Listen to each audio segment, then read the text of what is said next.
पत्नी और नौकरानी। शीतल और अभिमन्यु की शादी को 5 साल हो चुके थे, लेकिन अभी तक उनका कोई बच्चा नहीं हुआ था। इसकी वजह से शीतल और अभिमन्यु परेशान रहते थे, लेकिन उन दोनों से ज्यादा परेशान थी शीतल की सास, यानी अभिमन्यु की माँ जानकी देवी। जानकी देवी चाहती थी कि जल्दी से जल्दी उनकी गोद में पोता या पोती आ जाए, और इसलिए वो अपनी बहू शीतल को लेकर एक दिन हॉस्पिटल पहुंची। डॉक्टर मैडम, जरा ठीक से चेक करके बताइए ना, कई बड़े बड़े डॉक्टर को दिखाया है, लेकिन मेरी बहू माँ ही नहीं बन पाती। मैंने शीतल को बहुत अच्छे से चेकअप किया है। देखिए, बात यह है कि शीतल के अंदर माँ बनने की कैपेसिटी नहीं है। ये आप क्या कह रही है डॉक्टर साहब? कोई तो इलाज होगा ना, कोई दवाई दे दीजिए। देखिए, कुछ प्रॉब्लम ऐसी होती है जिनका कोई ट्रीटमेंट नहीं होता। आई एम सॉरी टू से, लेकिन शीतल कभी माँ नहीं बन सकती, क्योंकि उसके यूट्रस में अंदर से ही कुछ प्रॉब्लम है।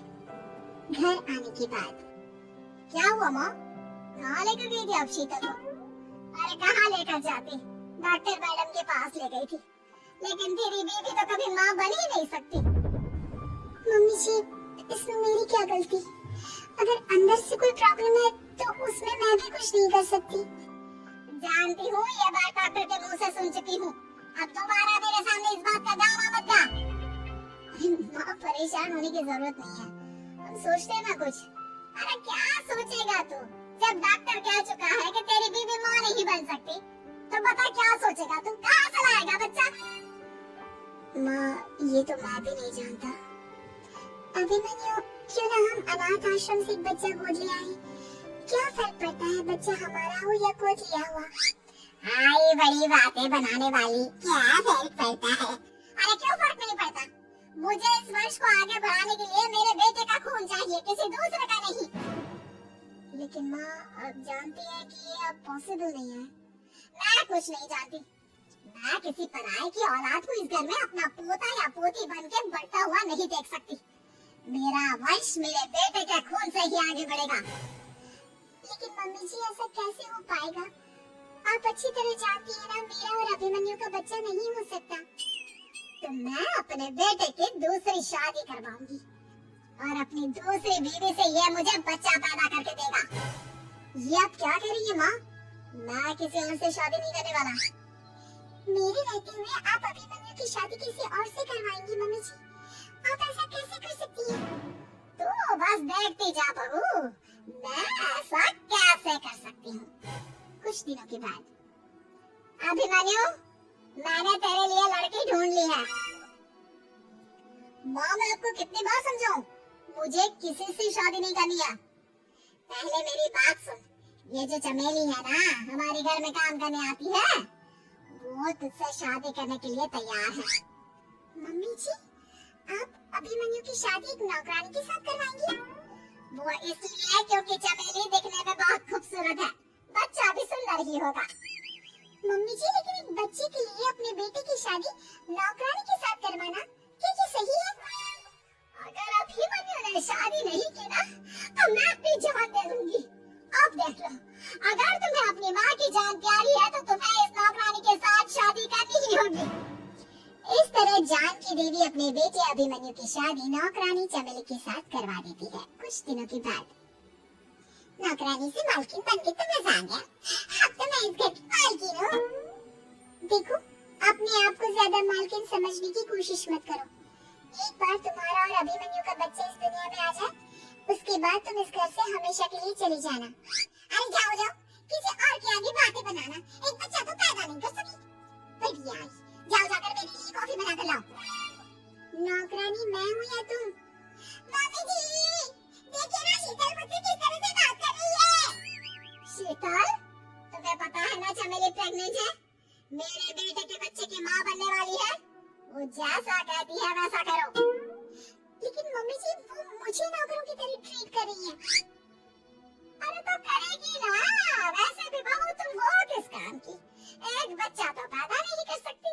जाओ अब घर के सारे काम करो और चमेली को आराम करने दो। थैंक यू मम्मी जी, भगवान आपका भला करे। आप नहीं होती तो मैं नौकरानी से महारानी कैसे बनती? देखो, तुम्हें जो चाहिए सब मिलेगा।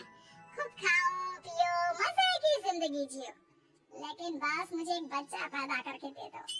कुछ दिनों के बाद, मम्मी, बच्चे के लिए आपने मेरी शादी चमेली के साथ करवा तो दी, लेकिन दिन और रात का चैन मिट गया है। सारा दिन शीतल और चमेली की बहस चलती रहती है। अब शीतल को इस घर में रखने से क्या होगा? मैं तो कहती हूँ उसे घर से निकाल दो। है भी किस काम की? मैं ऐसा नहीं कर सकता माँ, वो मेरी पत्नी है, उससे बहुत प्यार करता हूँ मैं। तुम्हारी पत्नी चमेली है, चमेली, उससे प्यार करो। अरे तुम्हारे बच्चे को जन्म देने वाली है वो। अभिमन्यु, मैं खुद ही इस घर से चली जाती हूँ। वैसे भी अपने ही घर में नौकरों की तरह रहकर परेशान हो चुकी हूँ। घर की नौकरानी मेरे ऊपर हुक्म चलाती है, वो तुम्हारी पत्नी बन चुकी है। अब मेरा इस घर में क्या काम? अभिमन्यु के बार बार रोकने पर भी शीतल उस घर से चली जाती है। कुछ दिनों के बाद चमेली एक बच्चे को जन्म देती है। भगवान ने मेरी सुन ली, मेरे बेटे का घर भर गया, उसका अपना बच्चा इस दुनिया में आ गया। मम्मी जी, बच्चे को हाथ लगाने से पहले मेरी एक शर्त सुन लो। तुम कहना क्या चाहती हो चमेली? आपकी मम्मी को बहुत शौक था ना अपने पोते को खिलाने का। अब देखो, इस दुनिया में हर चीज की कोई ना कोई कीमत होती है। तुम अपनी आधी प्रॉपर्टी मेरे नाम कर दो, बच्चा तुम्हारे नाम। अरे लेकिन मैंने अपने बेटे से तुम्हारी शादी करवाई है, अब ये सौदेबाजी कहाँ से आ गई? जो औरत अपनी बहू को घर से निकाल कर एक नौकरानी के साथ अपने बेटे की शादी करवा दे, वो तो सौदेबाजी कर ही सकती है ना। उसका कैसे भरोसा कर सकते हैं? मुझे बस आप लोगों की प्रॉपर्टी चाहिए, उसके बाद ही बच्चे को आप हाथ लगा सकते हैं। मैंने कहा था ना मम्मी, आप गलत कर रही हैं। देखिए, उसका नतीजा आपके सामने है। जब शीतल को पता चलता है कि अभिमन्यु और चमेली का बच्चा दुनिया में आ गया है, तो वो अपने घर पहुंचती है। अभिमन्यु, कहाँ है आपका बच्चा? क्या मैं उसे देख सकती हूँ? कुछ भी मत पूछो शीतल, माँ की हुई एक गलती हम लोगों पर भारी पड़ रही है। वो नौकरानी अपनी औकात पर आ गई है और अब हमसे अपनी आधी प्रॉपर्टी मांग रही है, वो भी बच्चे के बदले में। एक बात कहूँ अभिमन्यु, आप उससे कुछ भी देने से मना कर दो। अरे कैसी बात कर रही हो? मेरे बेटे की औलाद है उसके पास, ऐसे कैसे मना कर दे? मम्मी जी, वो अभिमन्यु का बच्चा नहीं है, वो चमेली और उसके बॉयफ्रेंड का बच्चा है। ये तुम क्या कह रही हो शीतल? ये देखिए वीडियो, चमेली और उसका बॉयफ्रेंड आपस में बातें कर रहे हैं कि उन दोनों ने मिलकर आपको बेवकूफ बनाया है और अब इस बच्चे के बदले आपसे प्रॉपर्टी भी हड़प लेंगे। हे भगवान, ये मुझसे क्या हो गया? ना तो बच्चा मिला और अपने बेटे की नौकरानी के साथ शादी करवा दी सो अलग। अब क्या होगा? मुझे माफ कर दो शीतल, मेरी वजह से तुम्हें बहुत तकलीफ हुई है। अभिमन्यु, मैंने कहा ना, उस नौकरानी को उसके बच्चे सहित इस घर से बाहर निकाल दो। लगता है मेरे अभिमन्यु का बाप बनने का सपना अधूरा ही रह जाएगा। अभिमन्यु, अपनी मम्मी से कहो कि परेशान ना हो।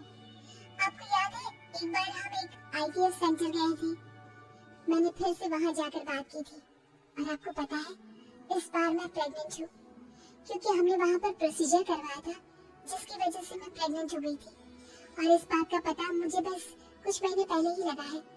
हमारा बच्चा इस दुनिया में आने वाला है अभिमन्यु।